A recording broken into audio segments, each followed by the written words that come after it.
میرے دوستو، اللہ تبارک و تعالیٰ نے زمین اور آسمان کا نظام بنایا،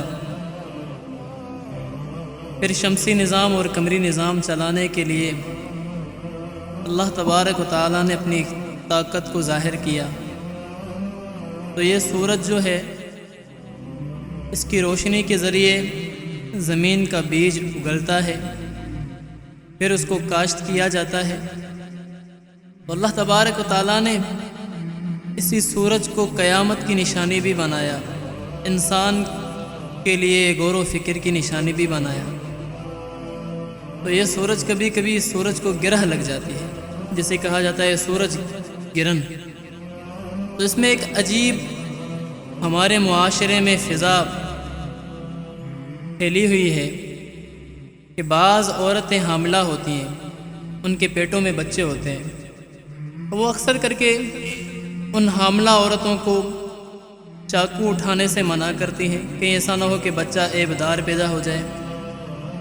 پھر تین گھنٹے تک، اگر موسمیات والوں نے یہ بتلایا ہے کہ سورج گرہن 3 گھنٹے تک چلے گا، تو 3 گھنٹے تک ان عورتوں کو ایک بستر پر لٹایا جاتا ہے، نہ انہیں کچھ کھلایا جاتا ہے، نہ انہیں کچھ پلایا جاتا ہے۔ وہ نہ چاقو اٹھا سکتی ہیں، نہ کروٹ تبدیل کر سکتی ہیں، ایک ہی جگہ پہ سونا ہے، ایک ہی حالت اختیار کرنی ہے۔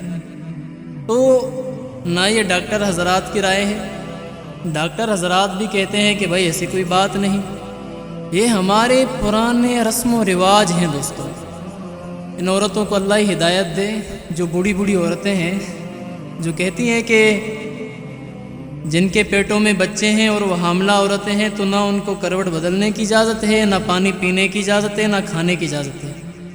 ہم تو یہ سمجھتے ہیں جناب عالی کہ یہ جو دیہاتی عورتیں ہیں یا شہر کی عورتیں ہیں، لیکن ان کی سوچیں دیہات والوں کی طرح ہیں، تو یہ بچوں کی دشمن ہیں۔ دوستو، اب اندر جو بچہ پیٹ میں ہے اس کو پانی چاہیے، اور پانی ملے گا ماں کے ذریعے۔ ماں پانی پیے گی تو بچے تک پہنچے گا، ماں روٹی کھائے گی تو بچے تک روٹی پہنچے گی۔ اب یہ بچے کو بھی نقصان پہنچا رہی ہے اور اس بچے کی ہونے والی والدہ کو بھی نقصان پہنچا رہی ہیں۔ تو خدارا ان سوچوں کو مٹا کے کم از کم شریعت کو اگر فالو نہیں کرتے تو ڈاکٹر حضرات کی رائے کو فالو کرو بھائی۔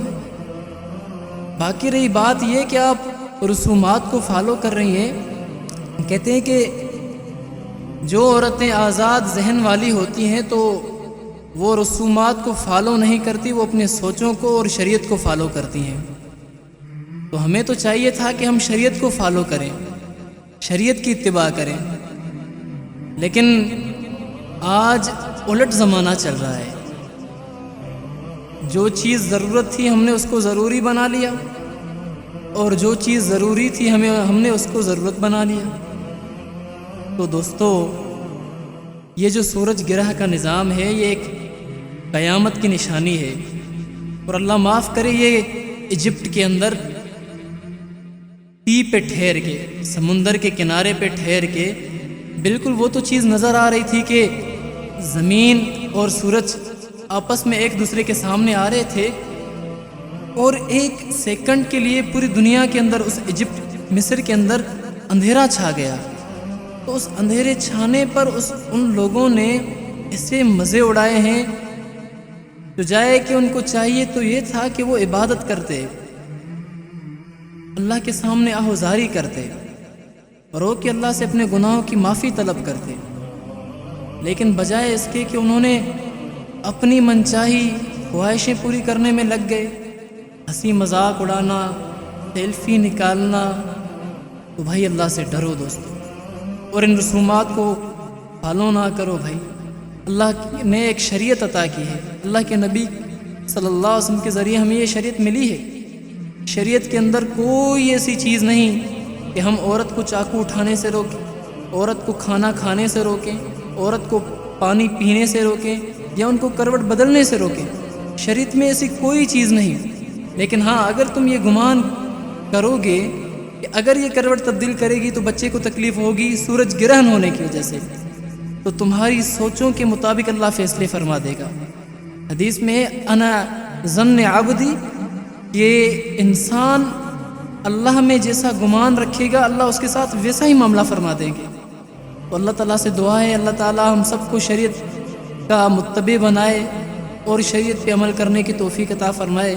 وآخر دعوانا الحمدللہ رب العالمین۔